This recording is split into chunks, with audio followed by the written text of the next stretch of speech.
Hello there, welcome to the channel, Living Life on Less. My name is Liz, my husband's name is David, and we talk about all things frugal living, money saving, a little bit of social history which we both enjoy, and other stuff, all to do with living life on that bit less. Today's video is all about the frugal necessities of life. Mother Nature's recipes apparently included, but all the things that we believe is imperative or really important to us in our lifestyle of being frugal, saving money, looking after our resources that really help us along the way. Some of them may surprise you, but we bet most of them you've already got. Here is our top 10.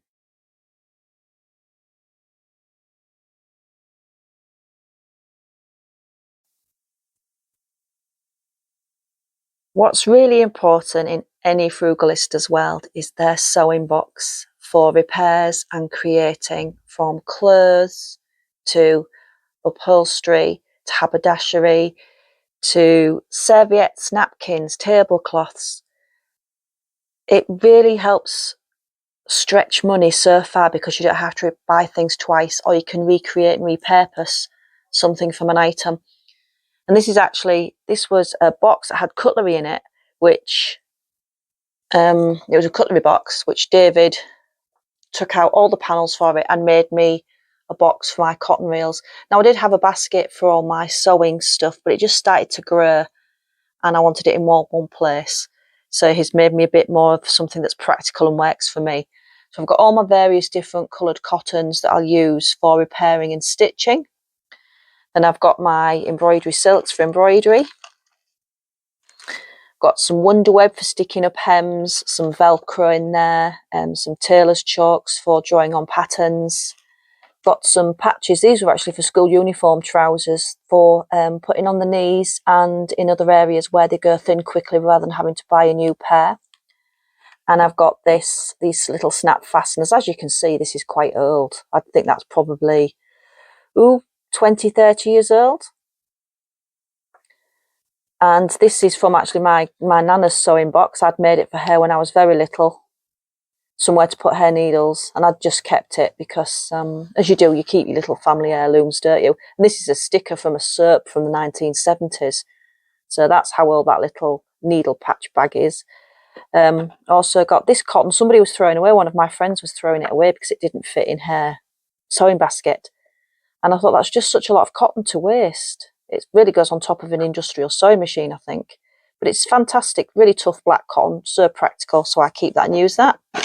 And of course, we've got the ever handy safety pins. I'll be back in a minute. And something I just always seem to have a lot of is needles. I've got needles here, and I've got tubs of needles here. And as you get older, you tend to need needles with bigger eyes. So we've got these ones. I also use them for stitching thicker tapestry, wools and silks and things like that. But yes, definitely as I get older, if I'm just doing a quick repair job, I'll always go for a needle with a bit bigger eye rather than fight the good fight and try and poke the cotton through a thin hole. When I was little and I used to sew with my nana, she always used to ask me to thread the needle for her. And I've found now I'm sort of in my 50s, I ask my daughter, who's 12, with eagle-like eyesight very often to thread the needle for me rather than me spending 20 minutes trying to get the cotton through. Comes to us all. I've also got a stitch ripper for removing stitches. Footbeds to add to shoes should I ever need them. I've never used them yet, but you know, I'm a bit loath to throw it away. I think that's the part of being frugal, isn't it? You save things just in case. And then in this little box, I've got all my individual cottons that wouldn't fit behind the shelving up there that would fall through. Some safety pins. Those ones with the green ends are actually from the 1990s when I had my son and he was in terry towel and nappies. Buttons. I do have a big button tin that was my grandma's, my nana's, but I've not got that out today. And a couple of thimbles for pushing through cotton. Pushing through needles on hard surfaces, such as when you're stitching denim or repairing something a bit thick. But yeah, definitely, I think a frugal person's necessity is a good suitable sewing kit. The only thing I haven't got here is my scissors. So obviously a pair of good cracking tailor scissors are also helpful when repairing, sewing, repurposing and creating.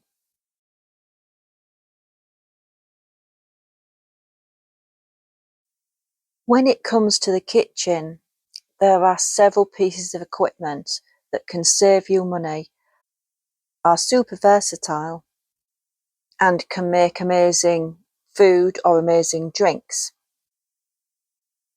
You will have your own favourite items of kitchen equipment. I have 3 that I would not be without. In reverse order, 3, the flask, the travel flask that you take everywhere. Take your hot cup of coffee, cup of tea or soup with you out and about, and therein saves money that you don't have to buy drinks or snacks when you're out. The travel flask is also very good for if you boil your kettle once in the morning. You then put any residual hot water that's left over from your kettle into the flask, and you can have it at a later part of the day, a nice hot cup of tea, coffee, hot chocolate, whatever. Number 2 for me would be the coffee bean grinder. We're both big fans of strong black coffee in the morning, and we used to quite like the odd Starbucks or cup of coffee in a cafe. But since we bought the roasted coffee beans ourselves, the coffee grinder, and just a hand-pushed cheap glass cafetiere, it totally surpasses any coffee that we've ever had in a coffee shop. So not only does it save us money, it actually has become our preference to grind our own beans first thing in the morning, lovely fresh cup of coffee in the cafetiere. However, my number 1 favourite frugal piece of equipment has to be the crock pot, also known as the slow cooker. In my opinion, it's an incredibly versatile kitchen appliance, and it offers numerous benefits, including saving money and creating delicious meals. Crockpot recipes often utilise inexpensive ingredients like beans, lentils, and cheaper cuts of meat, and these ingredients are cooked low and slow for such a long period that every little bit of flavour is extracted from them. The crockpot's also fantastic because you can bake cakes and make puddings. You are not limited with anything with the slow cooker. A big thumbs up again for the crockpot cum slow cooker is its energy efficiency. It uses considerably less energy than conventional ovens or stovetops. As they operate at low temperatures over extended periods, they consume minimal electricity compared to other cooking methods, so it really does help reduce your energy bills. They're also fantastic for batch cooking and meal preparation. You can put a large amount of ingredients into your slow cooker for soups or stews, curries, chilies, etc. Get it all cooked, and then there's enough to have some for your supper and then some to freeze for a later date or pop in the fridge for a later date. This will also help reduce the need for eating out when you come in and you're really tired from work or you've had a busy day and you're really just fancying something quick. You can go pop in the freezer when you've got a ready-made meal you made previously.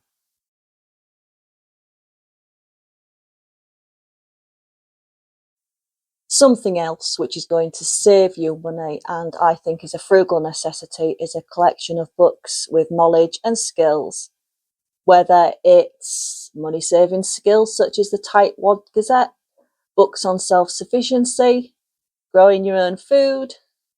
One of my favourites, Hints and Tips from Past Times, Mrs. Beaton's collection of books, Food for Free, Alternative Medicines, Preserving. And I like to have the books to look back and refer to. There's some DVDs of a similar ilk up there. But also, if you don't want to have to pay out for books, you're on YouTube now. There is nothing you cannot learn or find on YouTube. And this I thought was a little bit of fun, but it's in James Wong's Grow Your Own Drugs, Medicine Alternatives. It was a little bit of a natural memory booster, which was 1 bottle of good quality, preferably organic wine, and 5 fresh sprigs of rosemary. Bruise the rosemary and place in the bottle of wine, recork and shake every day for 2 weeks, and drink 1 small glass daily after dinner. I think that would probably go best with a white wine.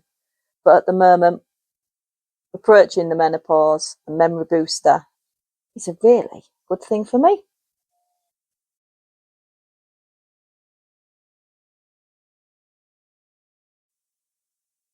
High up on any frugal living list for necessities should be somewhere you can write down your budgets, how much you spend, and what you are doing on a daily basis to save money or reuse, repurpose, reutilise your things so you're not buying again.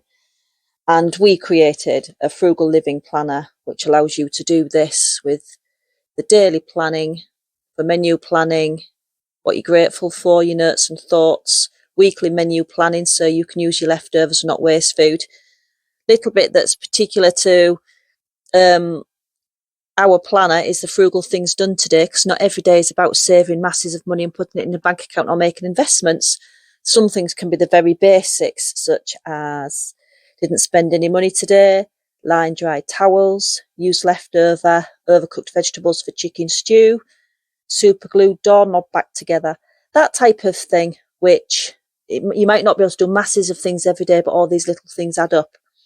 So somewhere to write it and correlate it down all in one place is really handy and very good for money saving and frugal living. However, our books that are frugal living planners are available on Amazon. But if you're going to be uber frugal, you could just use a plain old notepad, which is exactly what I've done for the last 3 years. There's my collection of notepads and journals that I've kept down all my frugal living, money saving and budgeting information. But if you do like it all in one place, you'd like to support the channel, we do have Frugal Living Planners on Amazon. We'll put a link in the description down below.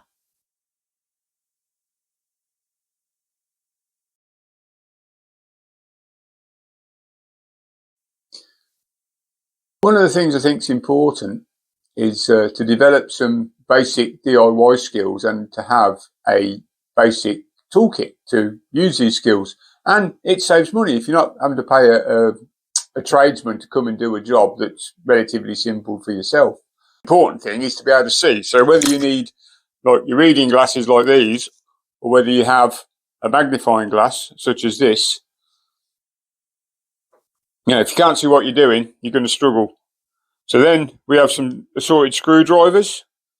The small ones, these jeweler's screwdrivers as they call them, very useful if you need to undo a little screw to change a battery, especially in children's toys that need batteries, because they put the screw in as a safety, so the kiddies can't get out the batteries. Electronic scales as well. Yeah, that type of thing, love, yeah. These are individual screwdrivers, but this is a small multi-tool from a push bike kit. But again, you've got your screwdrivers you need. And I've used this morning to tighten up a hinge in a shelf. Sorry, not a shelf, a cupboard door hinge would come loose. And also I used the other one just to tighten up some screws on the panel lid. So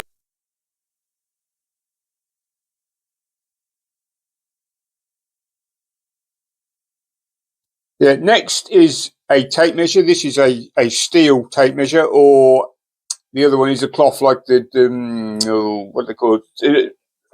Fabric cloth. Yeah, dressmaker's style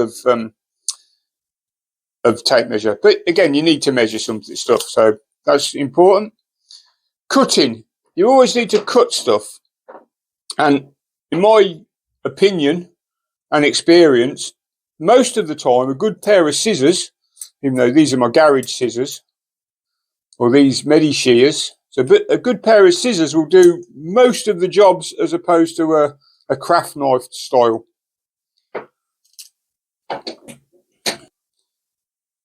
The next thing is the ability to hold something or grip something. Now these are slip link pliers, so they go quite wide.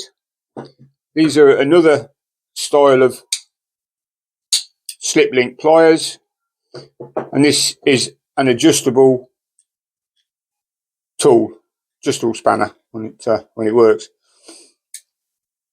Yeah, we had a dripping tap, had to change the washer, and this pair of pliers were perfect for doing that job. You know, because if it slipped, I had 3 different sizes. Nothing was particularly tight, but yeah. So these are what I use just to change that tap washer. Brilliant.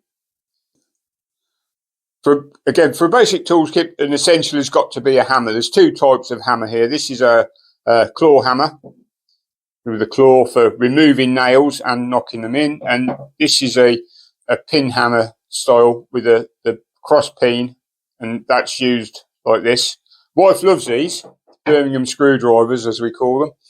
But anything that needs a little bit of persuasion, putting in a hanging hook just for your picture hooks or something like that, or even just to start a screw, just give it a little tap before you start screwing it in. So this is my basic toolkit laid out. They're rusty, they get used. Some are second hand from like my dad. Some are picked up at a car boot. 1 or 2 I may have bought new, years ago. But it saves me money. And at the end of the day, basic skills. YouTube will show you how to do everything and anything. Basic to advanced rewiring your house. And something else I won't pay for is a trip to the barbers.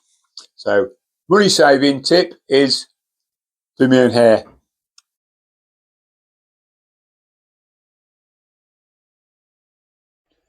Good quality hair trimmer costs you between £15 and £20, and you'll soon get your money back at £5 a haircut. Once a month, easy to get your money back in a year. Yeah, I had these trimmers 10 years, so don't owe me a penny now. Ladies in the house do go to the hairdressers, but when they just need a trim, good pair of scissors, just trim the ends off, tidy them up.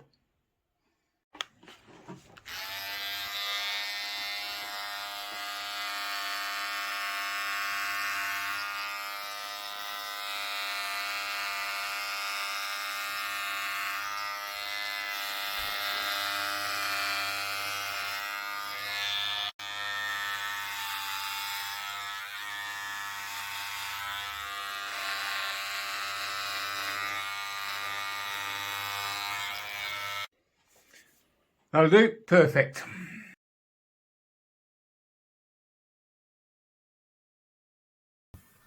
Something else that's really important in our top 10 of frugalities of life, the frugal necessities that are really important, is being able to and learning to shop from home primarily. In a world where consumerism often dictates our spending habits, the concept of shopping from home and using what we already have is a game changer. With a little creativity and resourcefulness, it's possible for us to fulfill our needs and wants without breaking the bank. Some of the practical ways you can shop from home first are by first conducting a home inventory, and before making any purchases, take an inventory of the items you already do have. This will include food, clothing, household goods, electronics, or any possessions. By knowing exactly what we have on hand, we can avoid buying duplicate items and make more informed decisions about what we truly need. Repurposing and upcycling, by getting creative with repurposing and upcycling with the items we already have at home, seeing what we can make into something else. An old sweater could be transformed into a really cosy pillow cover, or glass jars could be used as storage containers, or even tea lights. Some people put the little LCD lights, battery driven lights, into the jars. They look really pretty in the evening, especially in summer outside, just as a little bit of a decorative piece. So it's really looking for inspiration online, tapping into your own creativity and seeing if you can breathe life into something old and making it new again. One we should all really be doing, and I'm sure most of us do that watch this channel, is shopping from the pantry first. Your fridge first, with all your consumables that are really going to go out of date first, because they're fresh items, aren't they? So shop from your fridge first, or meal plan around the items in the fridge, so things in your freezer and your pantry will last longer than what's in the fridge. But definitely shop from your pantry, your fridge and your freezer first before either ordering a takeaway, going out for a meal, or even shopping again. It can be quite fun looking at ways of making something new from the old ingredients you do have, rather than having to rebuy all the time.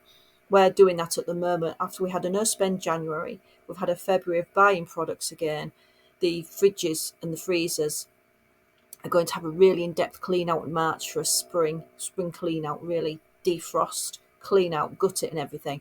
And so to do that, what we will do is we'll be running the freezers right down again. They weren't too bad after January, but March is the perfect time to empty them and clean them. Also, DIY projects, instead of buying new items, consider do it yourself if it's safe for you to do so, or see if somebody in your locale might be able to do a DIY job for you and you can exchange maybe babysitting or dog walking or even making them a cake, something that you can exchange like for like in the local areas, and hosting a swapping party. If your clothes, you no longer like them, no longer fit you, or you've just got an excess, a swapping party, that's something we did in January with friends, is a great way of getting a new wardrobe for no money. So definitely look at ways that you can shop from home, even if it's exchanging with other people, would become, in my opinion, in our top 10, right up there as a frugal necessity.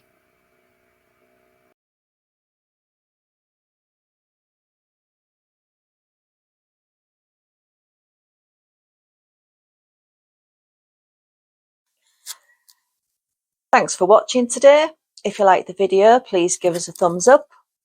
If you'd like more of our money-saving, frugal living videos, sometimes with a bit of history thrown in, please subscribe to the channel, and we'll be back again soon with another video. Wherever you are in this dusk-like world, I've been chatting that long, it's got to dusk, we hope you have a really beautiful day and perfect evening. Bye for now.